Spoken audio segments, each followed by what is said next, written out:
Police arrest man eating human intestines. 5 minds dedicate killing teenagers. Welcome to the news and please subscribe to our channel. Zamafara State Police Command is investigating the case of a car dealer simply identified as Aminu that allegedly eats human intestines. This is not what they call cannibalism, eating of another human's flesh. How does he eat them? Does he eat them raw? How? This is becoming it is very, very scary. Images are giving me... I'm sorry, I'm a very visually sick person. I like imagining things. As you're talking to me, it helps me understand them the more. So you mean, how does he even do it? He lures people in and he kills them or sincerely... Let me say this. In a country where there is insecurity, there is possibility of crime increasing. Let me repeat it. In a country where there is so much insecurity, there is possibility of crime increasing.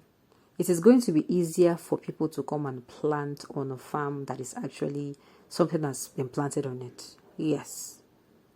Rather than a farmland that is infertile. If you're a farmer, you have a farmland that you know it is not fertile. You have not planted on it sincerely. But nothing will happen to it because number one, it's not even fertile. You have to do the work of clearing, doing things. It is when you clear land that you now see maybe some people who will now come and start intruding, planting on your farmland. What am I trying to say? If Nigeria does not get rid of a crime scene that goes on a daily basis, more will continue to happen. And you know what we give them will be like, after all, there's crime already. So it is easier for people to, blame it on the ISWAP, on the Boko Haram, on the bandits, on the terrorist activities happen. It is very easy, sincerely. To trace had it been this person that was not caught, to trace this person will be quite difficult because you are going to start like, the bandits, they don't do this, they do this, that is just it. So what do? We have to strive to maintain a crime-free Nigeria. I know it is not possible, but we'll have to make sure that these killings are natural. Many killings that happen today in Nigeria, they are not natural. They are not. You see people die on a daily basis, 200, 300, 400, 550, 10. All these deaths are not natural. It is high time we'll put an end to it.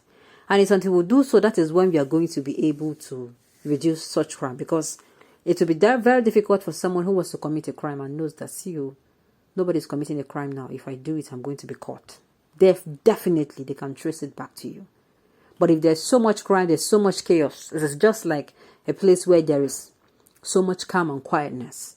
And you go to that place and you make noise. They can trace it to you now. And this place was always a calm before.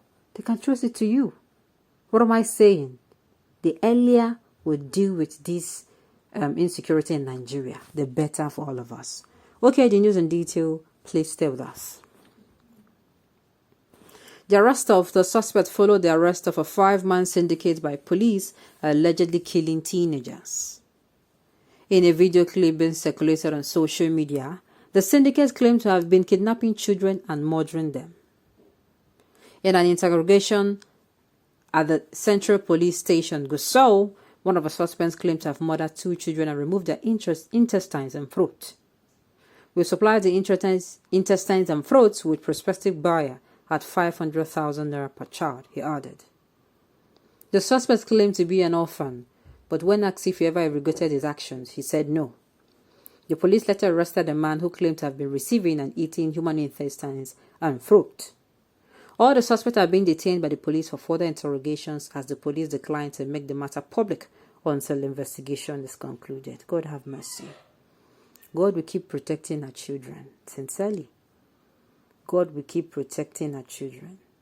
Now, let me repeat what I have always said. Parents, I said it before, it is easier.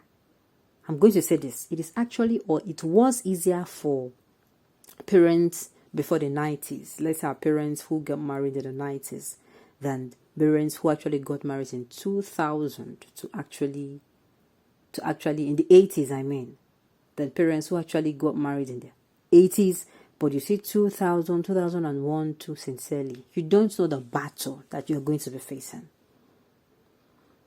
Then things will happen. Things will happen. People look out for their neighbors. Unlike today, you are going to move into for instance, a compound, and for months you don't even know your neighbor's name. You don't even know your neighbor's thing. You don't know anything concerning your neighbor. Not that people were poking nosy, but people had what they call genuine care and love.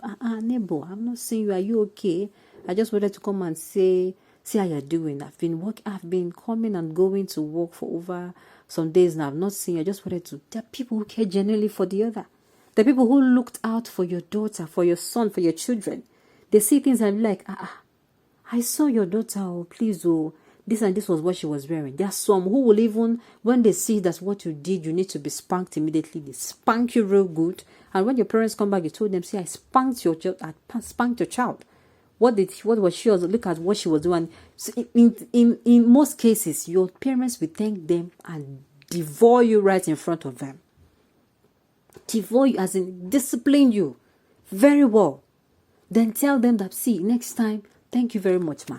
Next time, or sir, next time you see them do this thing, please don't spare them. The war has been drawn. Imagine those teenagers, who knows what they have been told.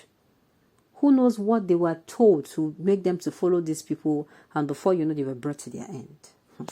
It's not funny. Sincerely, it is not funny. About making the matter public. See, it's better you make it public so that people can know how to keep their children. You are keeping your child safe. You don't know whether you keep him safe from, is it the ISWAP? You don't know if you're going to keep them safe from, is it the Boko Haram? Is it the bandits? Is it the unknown gunmen? Is it the max gunmen? Is it the gunmen? Is it this cannibalists now? Sincerely, this is getting worrisome, and it is getting very, very difficult for parents. Let me just put it that way. Especially these days where children seem to know even more than their parents. You say that your child, you're saying, I don't want to tell him this so that he's not going to, he's not going to misunderstand this. I don't think he can digest it. It will shock you that your child even know that thing you're hiding from him. So parents, keep your children safe. Look after them in your pursuit for money. Because at the end of the day, it will not be making sense when they tell you that you're one of your child. Imagine you're coming home, you have been happy. Oh, you will finally got the contract or the promotion you have been working for, your business, you have expanded it, and you come home to the news that your child, God forbid, he's missing. Then, before you know it, you are seeing the corpse. Nothing will make sense to you. Nothing will make sense. It will not make sense at all. They are the ones we are struggling to make sure they get a better life. Okay, on this note, we have come to the end of the news. We say thank you for tuning into the lesson.